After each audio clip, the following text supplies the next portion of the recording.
रे माझा मितवा ह्या मालिकेच्या पुढील काही येणाऱ्या भागांचे अपडेट जाणून घेऊया आपल्या आजच्या व्हिडिओमध्ये। चला मग प्रेक्षकांनो सुरुवात करूया। तर आपण इथे पाहणार आहोत की कशा पद्धतीने आता अगदी अनोख्या पद्धतीने अर्णवच्या सहाय्यामुळे ईश्वरी पार पाडणार दत्तगुरूंच्या मंदिरात तिचं व्रत। तर दुसऱ्या बाजूला आता इकडे नम्रता आणि वल्लरीला पुन्हा एकदा बसणार धक्का। आता नेमकं काय घडतं, कसं घडतं, या सर्व गोष्टींचे अपडेट आपल्या व्हिडिओमध्ये अगदी सविस्तर पाहूया। तर इकडे आता आपण पाहिलेलं आहे की गुरुजी हे घरी आलेले असतात। आता मग आजी गुरुजींना नेहमीप्रमाणे सगळ्यांच्या पत्रिका दाखवते। गुरुजी सगळ्यांच्या पत्रिका बघून सगळं काही ठीक आहे, चांगलं आहे, चांगलंच होणार आहे असं सांगतात। पण ईश्वरी आणि अर्णवची पत्रिका पाहून मग मात्र गुरुजी जरा गप्प बसतात। त्यावर आजी विचारते, काय झालं गुरुजी, तुम्ही गप्प का बसलात? त्यावर मग मात्र गुरुजी सांगू लागतात, काय सांगू तुम्हाला सुभद्राताई, तुमच्या ह्या बाकी मुलांच्या पत्रिका तर सगळ्या ठीकठाक आहेत, पण ईश्वरी आणि अर्णव तुमच्या नातसुनेची आणि नातवाची पत्रिका मला फार काही बरी वाटत नाही आहे। ईश्वरी आणि अर्णव ह्यांच्या दोघांसाठी हा काळ जो सुरू आहे तो योग्य नाही आहे। त्यावर आजी म्हणते, मग यावर काही उपाय? गुरुजी सांगतात, पूजा। दत्तगुरूंच्या मंदिरात जाऊन एक अख्खा दिवस यांना व्रत करावं लागेल। ईश्वरीला 108 प्रदक्षिणा मंदिराला घालाव्या लागतील। त्यानंतर मग यांच्या आयुष्यात येणारं विघ्न टळेल अशी आपण प्रार्थना करू शकू। मग घरातले सगळेच अर्णव आणि ईश्वरीला म्हणतात की हे बघा, उगाचच्या उगाच रिस्क घेण्याची गरज नाही आहे, एकदाचं ते व्रत करा आणि मोकळे व्हा। एक काम करा, आजच तुम्ही निघा दत्तगुरूंच्या मठात जायला, म्हणजे तुमचं व्रत लवकरात लवकर पूर्ण होईल आणि तुम्ही लवकर येऊ शकाल। आता मामी इकडे विचार करते की वाह, हे उत्तम आहे। या ईश्वरीने जर मंदिरात जाऊन व्रत वैकल्य केलं तर आधीच ही थकलेली आहे, आणखीन जास्त थकून जाईल, म्हणजे कसली स्पर्धा आणि कसलं काय, हिला तर चालायला सुद्धा होणार नाही, मग स्पर्धा वगैरे जिंकण्याचा प्रश्न येतोच कुठे। वा वा वा, ही अगदी उत्तम कल्पना आहे। खरोखर हे व्रत हिच्याकडनं करून घेतलंच पाहिजे। आता हिनेच व्रत हे करावंच। मग आता लगेचच वल्लरीसुद्धा म्हणते, अरे अर्णव, मलासुद्धा वाटतं आहे की तुम्ही हे व्रत वैकल्य करायला हवं, नाही म्हणजे उगाचच्या उगाच घरावर आणि तुम्हा दोघांवर संकट यायला नको, नाही का? त्याबरोबर आता अर्णव म्हणत असतो, अरे एक minute, what's wrong with you all guys? उगाचच्या उगाच काहीही बडबडताय का? हे असं काही नसतं, तुम्हाला माहिती आहे ना माझा विश्वास नाही आहे या गोष्टींवर। त्यावेळी लगेचच वल्लरी म्हणते, अरे अर्णव, तुझा विश्वास नाही आहे ते सगळं ठीक आहे, पण आम्हा सगळ्यांचा विश्वास आहे ना या सर्व गोष्टींवर। आणि सगळ्यात महत्त्वाचं म्हणजे आता तर तुम्ही या स्पर्धेतसुद्धा उतरलाय। जर तुम्हाला स्पर्धेत जिंकायचं असेल तर हे व्रतवैकल्यसुद्धा करायला हवं असं मला तरी वाटतं। उद्या पुढे जाऊन असं नको व्हायला की ह्या एका न व्रत केल्यामुळे तुमचं काहीतरी चुकीचं घडलं, तुम्ही स्पर्धेत जिंकू नाही शकलात, म्हणून म्हणते। त्याबरोबर मग नम्रता विचार करू लागते, आईनं काय झालं आहे नेमकं? एरवी तर ह्या माझ्या टीममध्ये असतात, माझ्या बाजूने बोलत असतात, मग आज इशूने आणि जिजूने जिंकावं म्हणून यांना हे व्रत वगैरे करायला सांगायची आईनं काय गरज आहे? आई का असं वेड्यासारखं वागतात? नम्रता हळूच वल्लरीच्या कानात पुटपुटते, आई अहो काय चाललं आहे तुमचं? तुम्ही काय यांना व्रत करायला लावताय? आपल्याला काय करायचं आहे? उलट हरले तर बरंच होईल ना। त्यावर वल्लरी म्हणते, अगं मूर्ख मुली, जर ईश्वरीने व्रत केलं, 108 प्रदक्षिणा घातल्या तर ती डान्स करून एवढी थकते, मग हे प्रदक्षिणा वगैरेमुळे किती थकेल? उलट तू सुद्धा फोर्स कर। मग नम्रतासुद्धा म्हणू लागते, इशू, मलासुद्धा बाई वाटतं की तू हे व्रत करायला हवंस। मग आता घरातले सगळे एवढी जबरदस्ती करत असतात, सगळेच इन्सिस्ट करत असतात, त्यामुळे मग इशू अर्णवला म्हणते, अर्णव सर ऐका ना मी काय म्हणते। अर्णव म्हणतो, तू काही म्हणू नकोस। त्यावर इशू म्हणते, ऐका तर खरं, हे बघा सगळ्यांची इच्छा आहे ना तर आपण हे व्रत करूया, प्लीज प्लीज, हो म्हणा, हो म्हणा, हो म्हणा। त्यावेळी अर्णव म्हणतो, बरं ठीक आहे, करूया, आपण हे व्रत करूया, कधी जायचं आपण? त्यावर आजी म्हणते, गुरुजीच सांगतील। त्यावेळी गुरुजी म्हणतात, आज निघालात तर उत्तम। मग इशू आणि अर्णव आजच त्या दत्तगुरूंच्या मंदिरात जायला निघालेले असतात। तिकडे पोहोचल्यानंतर ते गुरुजींना भेटतात। गुरुजी म्हणतात, पूजेची सगळी तयारी मी आधीच करून ठेवली होती, मला माहीत होतं तुम्ही आज यालच, मग चला आपण ताबडतोब पूजेला सुरुवात करूया। चला तर आता मी सांगतो तसं तसं करा। त्यानंतर मग गुरुजी सांगत जातात तसं तसं ईश्वरी आणि अर्णव हे दोघंजणं पूजेला सुरुवात करतात। आता गुरुजी सांगत असतात, ईश्वरी अर्णव करत असतात, पूजा संपन्न होते. त्याच्यानंतर मग आता ईश्वरी आणि अर्णव यांना गुरुजी म्हणतात की चला आता तुमची पूजा ही संपन्न झालेली आहे, आता फक्त एकच काम उरलंय ते म्हणजे प्रदक्षिणा. आता एक काम करा, जाऊन प्रदक्षिणा घाला. हे बघा, ह्या प्रदक्षिणा घालताना एक गोष्ट लक्षात ठेवायची, ती म्हणजे प्रदक्षिणा घालताना रस्ता वाकवायचा नाही. म्हणजे ज्या रेषेत प्रदक्षिणा घालतायत तशाच प्रदक्षिणा घालायच्या, रस्ता चुकवायचा नाही. आणि दुसरी महत्त्वाची गोष्ट म्हणजे प्रदक्षिणामध्येच थांबवायच्या नाही. जर थांबवल्या तर मात्र पुन्हा पहिल्यापासून सगळं करावं लागेल. आता हे सगळं काही वल्लरी ऐकते. वल्लरी म्हणते, अरे वा, गुरुजींनी तर ईश्वरीच्या वाटेत अडथळे आणून देण्यासाठी मला आणखीन एक संधी दिली आहे. आता जर गुरुजींचीच इच्छा आहे की ईश्वरीच्या वाटेत मी अडथळे आणावे, तर मग मी तर ईश्वरीच्या वाटेत अडथळे आणलेच पाहिजे. मग वल्लरी काय करते, वल्लरी आता ताबडतोब लगेचच तिच्या एका माणसाला फोन करते आणि तिकडे बोलवून घेते. आणि मग वल्लरी त्याला सांगते की एक काम करायचं, ही मुलगी जी आता दत्तगुरूंच्या मंदिराला फेरे मारते ना, हिच्या वाटेत अडथळे आणायचे. काहीही कर, पण हिचे फेरे पूर्ण होऊ देऊ नकोस. त्यावर तो ठीक आहे म्हणतो. त्यानंतर मग वल्लरीच्या सांगण्यानुसार तो माणूस ईश्वरीच्या वाटेत अडचणी आणायला सुरुवात करतो.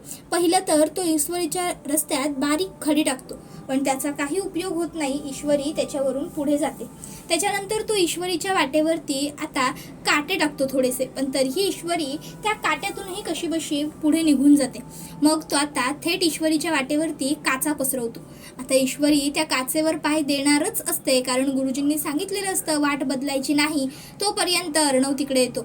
अर्णव आता ईश्वरीला त्या काचेवर पाय टाकण्यापासून वाचवतो आणि म्हणतो, वेडी आहेस का तू, वेड लागलाय का, आता लागलं असतं पायाला. आणि मग तो ईश्वरीला उचलून घेतो. ईशू म्हणते, सर अहो हे काय करताय. अर्णव म्हणतो, गुरुजींनी सांगितलंय तुला फक्त 108 प्रदक्षिणा घालायचे, त्या कशा घालायच्या किंवा काय हे तर गुरुजींनी काहीही सांगितलेलं नाहीये, त्यामुळे आपल्याला वाटेल तशा आपण प्रदक्षिणा घालू शकतो. ईशू म्हणते, अहो पण. त्यावर अर्णव म्हणतो, काय.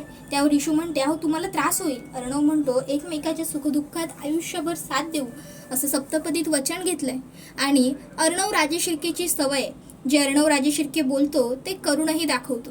त्यानंतर मग अर्णव ईश्वरीकडे बघत बघत तिच्या नजरेला नजर मिळवत प्रदक्षिणा पूर्ण करत येतो. आता अर्णवच्या प्रदक्षिणा घालून पूर्ण झाल्याच्या नंतर मग इकडे लगेचच तो ईश्वरीला म्हणतो, झाल्यात तुझ्या प्रदक्षिणा घालून, आता जे हवं ते तुला तू करू शकतेस. त्यावर ईशू म्हणते, मी मंदिरात जाऊन येते. अर्णव म्हणतो, आता काय मंदिरात, आता तर झाल्या ना प्रदक्षिणा. ईशू म्हणते, मी नमस्कार करून येते, तोवर तुम्ही फ्रेश होऊन या.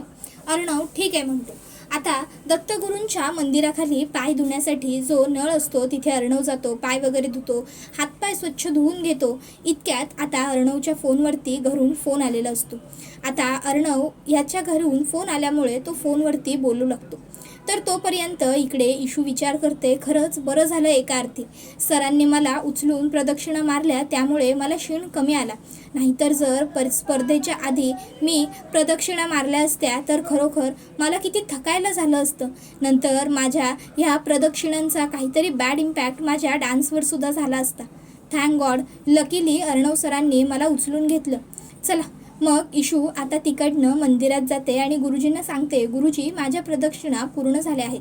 तर दुसऱ्या बाजूला इकडे नम्रता रियाज करायला बसलेली असते. रियाज करताना तिच्या मनात पटकन एक विचार येतो, आतापर्यंत ईशू ही मंदिरात पोहोचली असेल आणि तिने प्रदक्षिणा मारायला सुरुवातही केली असेल. वाव, किती बरं झालं ना. आता ईशू तिकडे प्रदक्षिणा घालेल, पण त्यावेळी ईशूला त्रास होईल, ईशू दमेल, थकेल, उन्हामुळे तिला क्षीण येईल. आणि मग त्यानंतर जेव्हा स्पर्धेची मेन वेळ येईल तेव्हा स्पर्धेमध्ये ईशू थकेल आणि मग मात्र ती हरण्याशिवाय ईशूकडे काहीही पर्याय नाहीच आहे. शेवटी ही स्पर्धा मीच जिंकणार.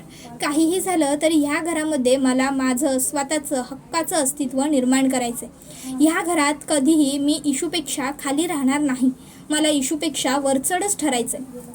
ह्या घराचं वैभव, ह्या घराचं सुख, ह्या घराचं सर्वस्व परत मिळवून देणारी सून म्हणून मलाच मिरवायचं आहे. आत्तापर्यंत ईशूने प्रत्येक वेळी मला दाबलं आहे. प्रत्येक घरात इशू इशू इशू इशू असंच होतंय. अगदी सासरीसुद्धा आणि माहेरीसुद्धा.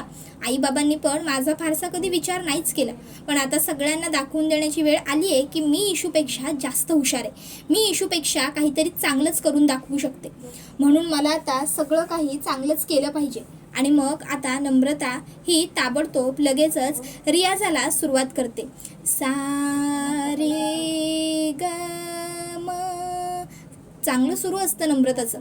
तर दुसऱ्या बाजूला इकडे अर्णवसुद्धा घरातल्यांना सांगत असतो की हो हो, आमचा पूजापाठ करून वगैरे सगळं पूर्ण झालेलं आहे. आता आम्हीसुद्धा दोघंजणं इकडनं निघूच. प्रदक्षिणा घातल्यानंतर मला फ्रेश व्हायला मिस इंदौरने पाठवलं आणि ती आतमध्ये गुरुजींचा निरोप घेते आणि दत्तगुरूंचं दर्शनसुद्धा. त्यावर आजी विचारते, ईश्वरी फार थकली नाही ना रे? तसं अर्णवला लगेचच आठवतं की त्याने ईश्वरीला उचलून घेऊन प्रदक्षिणा मारल्या आहेत. मग आजी म्हणते, काय रे, काय विचारते मी? त्यावर अर्णव म्हणतो, नाही नाही, काही थकली वगैरे नाही आहे, तुमची लाडकी सून अगदी व्यवस्थित आहे ती. आजी, अगं तू कशाला एवढी काळजी करते? मी आहे ना तिच्याबरोबर, तू टेन्शन घेऊ नकोस. त्याबरोबर मामा म्हणतो, लवकर या रे घरी परत, उद्या स्पर्धा आहे, लक्षात आहे ना? त्यावर मग अर्णव म्हणतो, हो हो मामा, आहे लक्षात, येतोय मी. आता फोनवर बोलत बोलत अर्णव मागे फिरतो. त्याबरोबर त्या मंदिराच्या तिथे आता त्याला राकेश सारखी एक व्यक्ती दिसते. आता अर्णव राकेशला बघितल्याबरोबर अर्णवला आश्चर्यच वाटतं. तर राकेशने सुद्धा अर्णवला पाहिलेलं असतं, त्यामुळे राकेश आता तिकडनं पळ काढू लागतो. अर्णव विचार करतो, राकेश? त्याबरोबर मामा म्हणतो, काय काय म्हणालास अर्णव? तसं अर्णव म्हणतो, काय नाही मामा, काय नाही. त्यावर मामा म्हणतो, तू राकेश असं म्हणालास आता, मी ऐकलं. अर्णव म्हणतो, मामा हो, मी म्हटलं ना, आपले एक जुने होते राकेश नावाचे व्यक्ती ओळखीचे, मी त्यांच्याबद्दल बोलत होतो. बरं मामा, मी करतो तुला थोड्या वेळात. एवढं बोलून मामा फोन कट करतो. अर्णवसुद्धा फोन कट करतो. तर दुसऱ्या बाजूला इकडे आता जे इन्स्पेक्टर साहेब असतात, आता त्यांना अर्णव फोन करून विचारायचा विचार करतो. तो विचार करतो की जर खरोखर हा राकेश असेल तर मग जेलमध्ये कोण आहे? मग अर्णव लगेच इन्स्पेक्टर साहेबांना फोन करतो आणि विचारतो की इन्स्पेक्टर साहेब, राकेश कुठे आहे? त्यावर इन्स्पेक्टर साहेब म्हणत असतात की ऑफकोर्स तो इथेच जेलमध्ये आहे. त्याबरोबर अर्णव म्हणतो, इन्स्पेक्टर साहेब, मला आत्ता राकेशला पाहिल्याचा भास झालाय. त्यावर अर्णवला ते म्हणत असतात, अर्णव साहेब, अहो तो राकेश इथे जेलमध्येच आहे. त्याने तुम्हाला खूप सतवलं होतं, तुमचं आयुष्य पूर्ण खंगाळून सोडलं होतं ना, म्हणून तुम्हाला त्याचा भास झाला असेल. उलट आजच आम्ही त्याची सेलसुद्धा चेंज करतोय. बरेच दिवस एकाच सेलमध्ये जर आम्ही त्याला ठेवलं तर तो काय करेल याच्यावर आम्हालाही विश्वास नाही आहे, म्हणून आम्हीही त्याची सेल आज बदलतच आहोत. इतक्यात तुमचा फोन आलाय. त्यावर अर्णव म्हणतो, इन्स्पेक्टर साहेब, जर एकदा तुम्ही स्वतःच्या डोळ्यांनी जाऊन बघून खात्री करून मला सांगितलं असतं तर खूप बरं पडलं असतं. इन्स्पेक्टर साहेब म्हणतात, ठीक आहे, मी बघतो. आणि लगेचच ते राकेशच्या त्या सेलकडे जाऊन बघतात, पण त्याच्यात राकेश नाही आहे. हे कळल्यावर अर्णवला ते म्हणतात की इकडे राकेश खरोखरच नाही आहे. हे ऐकून अर्णवला सुद्धा खूप जास्त टेन्शन येतं. तर दुसऱ्या बाजूला इकडे आता जी आजी असते, तिला खूप बरं वाटलेलं असतं ईश्वरी आणि अर्णवचं व्रतवैकल्य पूर्ण झाल्यामुळे. आजी म्हणत असते, खरंच बरं झालं बाई, आता माझ्या जीवाला घोर उरणार नाही, नाही का? त्याबरोबर मग अंजलीसुद्धा म्हणते, हो ना, उगाचच्या उगाच मनामध्ये सतत विचार राहिला असता, नाही तर काय होईल असा. आता एका अर्थी जे झालं ते खरंच बरं झालं. मला तर वाटलंच नव्हतं की आपला चिंटू पूजा बिजा करायला तयार होईल. पण खरं सांगू का, जेव्हापासून ईश्वरी त्याच्या आयुष्यात आली आहे ना, त्याच्या आयुष्यात खूप पॉझिटिव्ह फरक पडलेला आहे. आता हल्ली पूजापाठ करायला सुद्धा नाही म्हणत नाही. नाहीतर आठवतंय ना आजी तुला, आपण साधे देवासमोर हात जोड जरी म्हटलं तरी आपल्यावरती केवढा रागवायचा तो चिंटू. पण हल्ली ईश्वरीच्या येण्याने जो काही फरक पडलाय त्याच्या आयुष्यात, खरंच मला खूप आवडतंय. आपला चिंटू पूर्ण बदलूनच गेला असं वाटतं, नाही का कधी कधी? त्यावर मामा म्हणतो, हो हो अंजली, अगदी बरोबर बोललीस तू. आणि खरं सांगू का तुला, एका अर्थी जे झालं ते चांगलंच झालं. आणि महत्त्वाचं म्हणजे बदल हा चांगलाच असतो, फक्त तो सकारात्मक व्हायला हवा. आणि आपल्या अर्णवच्या आयुष्यात खूपच जास्त सकारात्मक बदल झालेला आहे. तर दुसऱ्या बाजूला आता पुन्हा अर्णव ईश्वरी हेच ऐकून नम्रताचे कान किटलेले असतात. ती विचार करते, थोडे दिवस, आणखीन फक्त थोडे दिवस इशू, तुझ्या नावाचा या घरामध्ये बोलबाला होईल.